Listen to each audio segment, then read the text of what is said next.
মধ্যপ্রাচ্যের আকাশে বারুদের গন্ধ আর অনিশ্চয়তার ঘন কালো মেঘ। দীর্ঘদিনের চাপা উত্তেজনার আগ্নেয়গিরি বিস্ফোরিত হয়েছে। যুক্তরাষ্ট্র এবং ইরানের সাম্প্রতিক সংঘাত তীব্র হয়েছে আরও। শুক্রবার টানা সপ্তম রাতের মতো ইরানের ওপর মার্কিন বিমান বাহিনীর আক্রমণ চালিয়েছে বলে জানিয়েছে পেন্টাগন।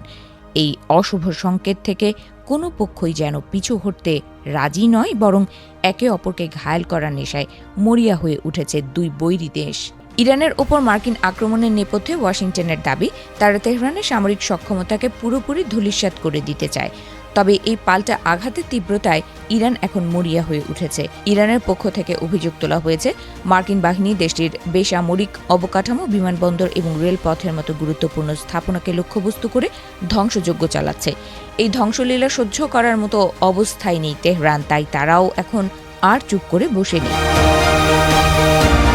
সংঘাতের এই নতুন মোড়ে এসে ইরানের সামরিক উপদেষ্টা মেজর জেনারেল মোহসেন রেজাঈর কণ্ঠে শোনা গেল এক চরম হুঁশিয়ারি। তিনি সাফ জানিয়ে দিয়েছেন, আগামী 2 বা 3 দিনের মধ্যে মার্কিন হামলা বন্ধ না হলে তেহরান তার সীমিত পাল্টা আঘাতের নীতি থেকে বেরিয়ে আসবে।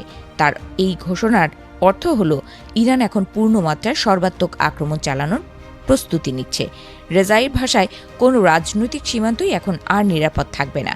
পরিস্থিতি কেবল ইরান আর যুক্তরাষ্ট্রের মধ্যেই সীমাবদ্ধ নেই, বরং এর উত্তাপ ছড়িয়ে পড়েছে পুরো পারস্য উপসাগরীয় অঞ্চলে।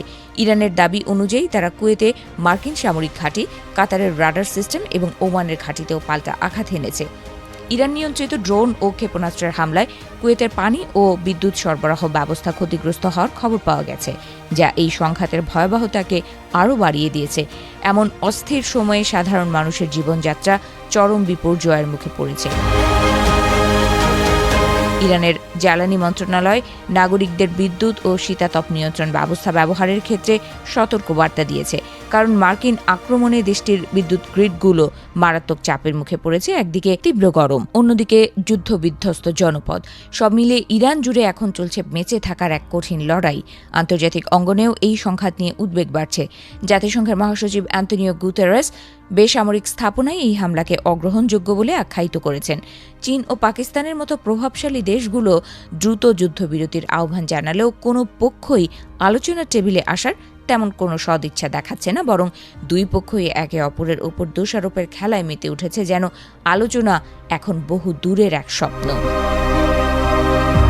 যুদ্ধের ময়দানে মৃত্যুর মিছিলও দীর্ঘ হচ্ছে। ইরান জানিয়েছে, সংঘাত নতুন করে শুরু হওয়ার পর থেকে অন্তত 38 জন নিহত এবং 4 শতাধিক মানুষ আহত হয়েছেন। ইরাকের কুর্দিস্তানে ড্রোন হামলায় প্রাণ হারিয়েছে আরও 9 জন।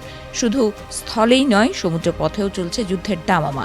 ওমান উপকূলে একটি ট্যাঙ্কারে আঘাতের ঘটনা বিশ্ববাজারের তেল সরবরাহ নিরাপত্তার জন্য এক নতুন হুমকি তৈরি করেছে, যার আঁচ গিয়ে পড়ছে বিশ্ব অর্থনীতিতে। বিশেষজ্ঞরা বলছেন, এই সংঘাতের কোনো সামরিক সমাধান নেই, বরং দুই পক্ষই এখন এক বিশাল ফাঁদে আটকা পড়েছে। উভয় পক্ষই যে কোনো ধরনের আপোষকে নিজেদের পরাজয় হিসেবে দেখছে, ফলে শান্তির পথ ক্রমে রুদ্ধ হয়ে যাচ্ছে।